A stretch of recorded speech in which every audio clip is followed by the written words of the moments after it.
Union News, the 19th of June 2024. Welcome to Union News, your guide to what's happening in the UK labour and trade union movement.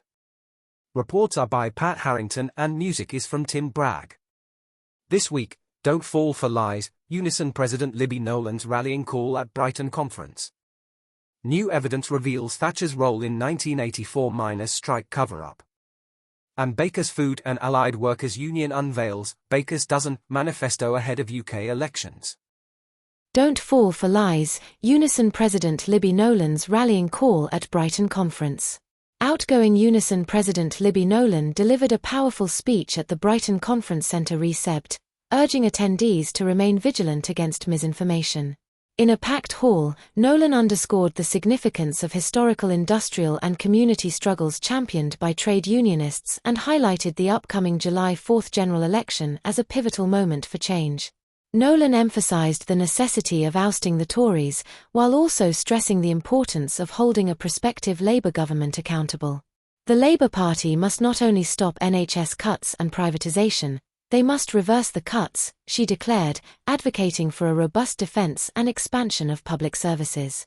Addressing the issue of public funding, Nolan refuted claims of financial scarcity, stating, "We should not fall for lies that there is no money to spend on public services. It's about what they choose to spend the money on." Reflecting on her tenure, Nolan expressed pride in representing Unison during numerous peaceful and substantial demonstrations. She reaffirmed the union's stance on international issues, particularly the conflict in Palestine, saying, "Being pro-Palestinian is not being anti-Semitic. We took the decision not to invite MPs to this conference who did not support a ceasefire. We will not stop speaking up for and marching for Palestine and demanding a ceasefire." Nolan's impassioned address serves as a clarion call for union members to demand accountability, prioritize public services, and continue advocating for justice both domestically and internationally. New evidence reveals Thatcher's role in 1984 miners' strike cover-up. On the 40th anniversary of the Orgreave clashes, new evidence has emerged, revealing deep-seated lies and collusion within the Thatcher government during the 1984-85 miners' strike. The Orgreave Truth and Justice Campaign, OTJC, has released a damning report demanding an independent public inquiry. The report, submitted to the Home Office and major political party headquarters, uncovers public and private actions by police and government officials during the strike. It confirms that then Prime Minister Margaret Thatcher and her government influenced the miners' strike and its policing, despite publicly denying involvement. The OTJC argues that successive Conservative governments and senior police officials have concealed the truth about Orgreave. Kate Flanney, OTJC secretary, emphasized the need for an inquiry, citing Thatcher's direct involvement. She highlighted the existence of withheld government files, some locked away until 2066, that could shed light on the events. Kevin Horn, a miner arrested at Orgreave, accused the police of lying in their statements and court testimonies. "We want answers about the police's lying and violent behavior, how officers were briefed, and why they weren't held accountable," Horn stated. The OTJC recently secured a Labour Party commitment to investigate Orgreave. Unite General Secretary Sharon Graham marked the anniversary as a reminder of state power abuses against workers. She reiterated calls for an independent inquiry into Orgreave and warned against current anti-union and protest laws, urging any incoming government to repeal such legislation. The anniversary and the OTJC report spotlight the urgent need for transparency and accountability regarding the 1984 Orgreave incident and its long-standing repercussions. And finally, Bakers Food and Allied Workers Union unveils Bakers dozen manifesto ahead of UK elections. The Bakers Food and Allied Workers Union, 4, has introduced a bold new manifesto, dubbed the Bakers Dozen, urging the next UK government to adopt 13 key policy changes. The initiative, directed particularly at the Labour Party, outlines transformative demands aimed at improving the lives of poor members and the broader working-class community. The Bakers Dozen Manifesto is rooted in both union policy and insights from a comprehensive member survey.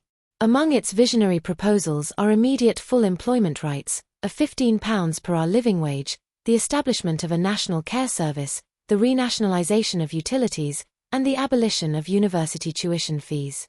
The survey results indicate a decline in support for the Labour Party among BFOR members, highlighting the necessity for the party to earnestly address working-class concerns rather than take their backing for granted.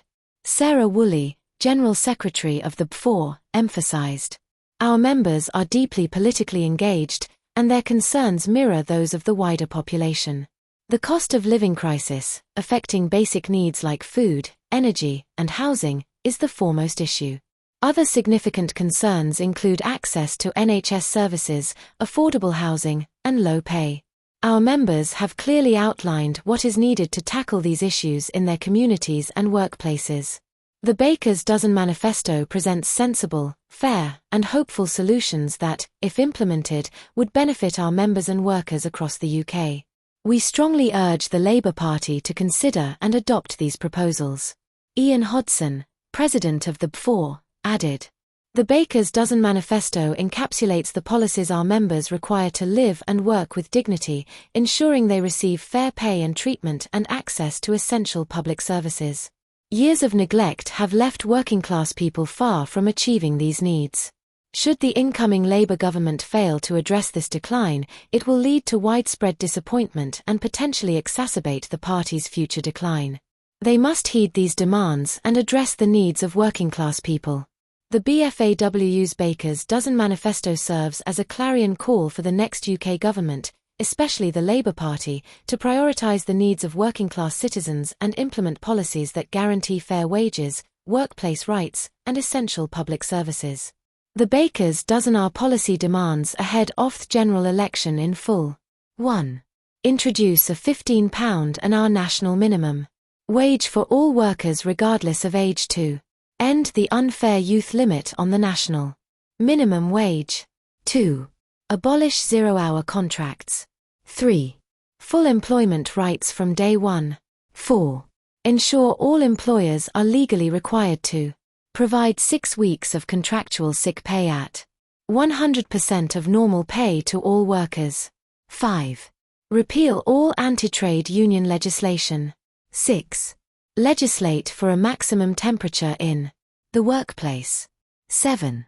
End the practice of companies going into administration to avoid their financial responsibilities and obligations to their workforce and fine directors who leave workers high and dry. 8. Take water, energy, and Royal Mail back into public ownership, curb excessive pricing, and remove the profit motive from our essential services. 9. Introduce a statutory right to food, free school meals, and place a cap on supermarket profits. 10. Renationalise our train companies, cap bus fares at £2 max for a single journey and introduce free public transport for all 16 to 25-year-olds. 11. End arms sales to Israel. 12. Abolish tuition fees, reintroduce the Union Learning Fund in England, whilst protecting the funds in Scotland, Wales and Northern Ireland. 13. Create a national care service that provides dignity for the elderly and vulnerable no matter their income and wealth.